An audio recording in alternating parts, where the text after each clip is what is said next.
Hello, everybody. This is Debo with Debo's Movie Reviews here, and this week's review will be The Enforcer, starring Clint Eastwood as Dirty Harry in his third outing as Detective Dirty Harry Callahan, featuring Tyne Daly as Inspector Kate Moore, Eric Guardino in his second appearance as Lieutenant Bressler, second appearance as in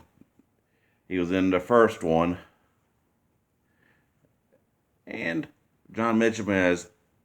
the Giorgio in his final appearance in the franchise. And you also got Reverend Dillman as Captain McCabe.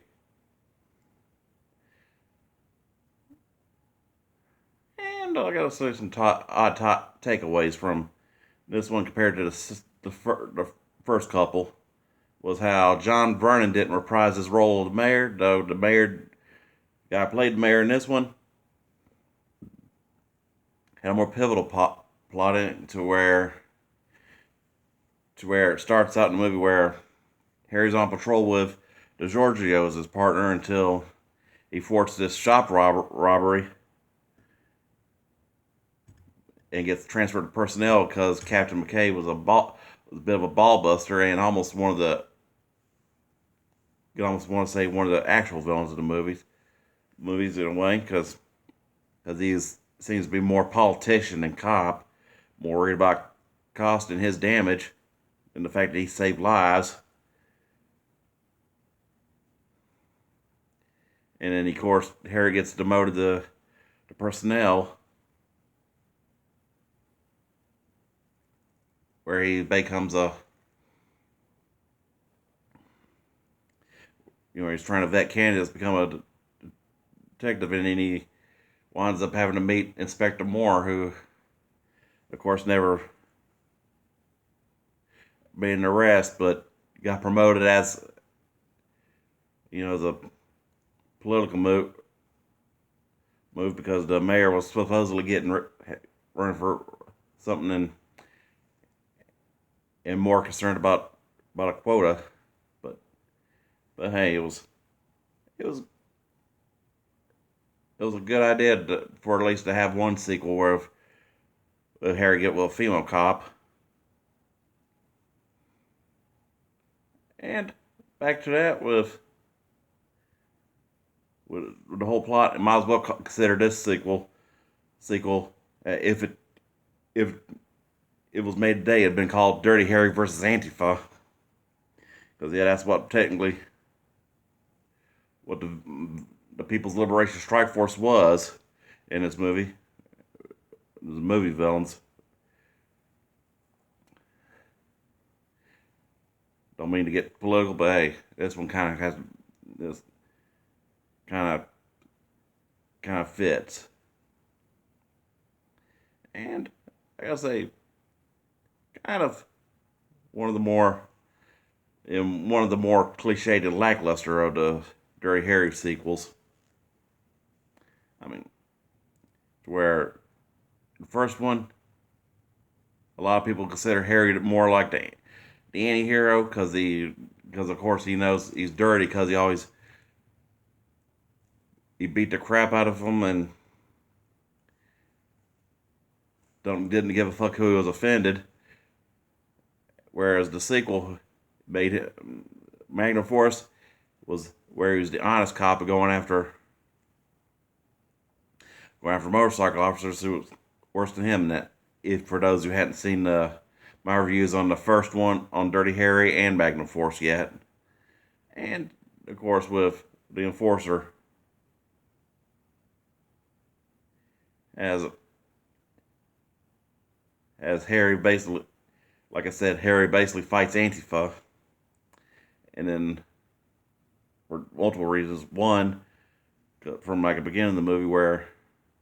when sequence in the movie where Giorgio and his new partner respond to a gun factory, ammo dump, and the villains try to do a job and wind up stabbing him, Giorgio, and after responding to the call, in a killing her after guys killed a guard, which in turn had the girl at the beginning of the movie killed after a movie where some girl seduces, who's a part of the member group, seduces some truckers into a jack and a ride for their agenda, which started off with them stealing Laws rockets, which showed how much of a bumbling idiot and a greenhorn that Inspector Moore kind of was at the beginning of the movie, where going from beginning of not making an arrest to almost getting in the path of a Laws rocket, which was a dick move, almost one of the dick moves. Like right at the end is when she dies at the end, after one of the terrorists plugs a whole magazine from an AR-15 M16 into her, after gangsters kidnapped the mayor. The terrorists did, or the People's Liberation Strike Force. And there's also give an excellent performance by Albert Popwell as Big Head Mustafa, because each movie, minus Deadpool, the Deadpool, Albert Popwell had an appearance. Like, first one, he was just a random bank robber. Second movie, he was a pimp who later gets clipped by the Vigilante Motorcycle Squad. Third one, he's a leader of a black militant group that Captain McCabe trying to pin attacks on,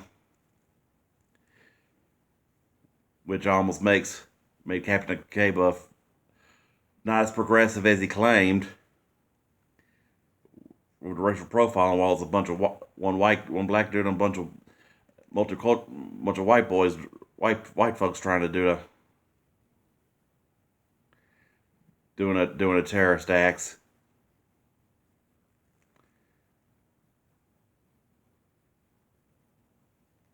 And of course you got that whole epic scene of the kidnap where the mayor's aide gets clipped, and he gets zapped by what the guy calls him, like a Bond gadget, like an experimental taser.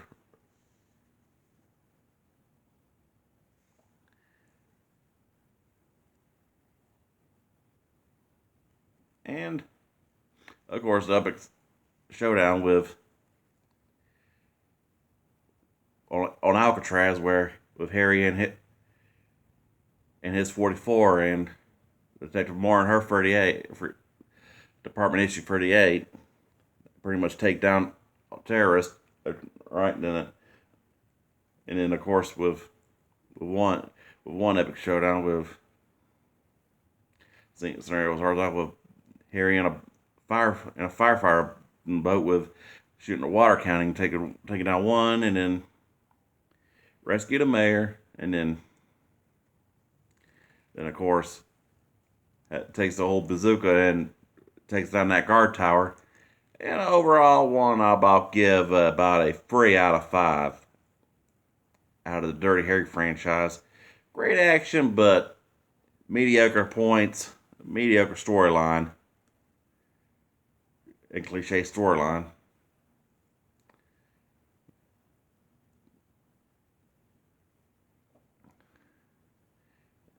But great character development from Inspector Moore, going from bum and dumbass to the heroic sacrifice, and the development relationship between Harry and Moore, who felt that she was just really felt that she only got the job because she's a woman,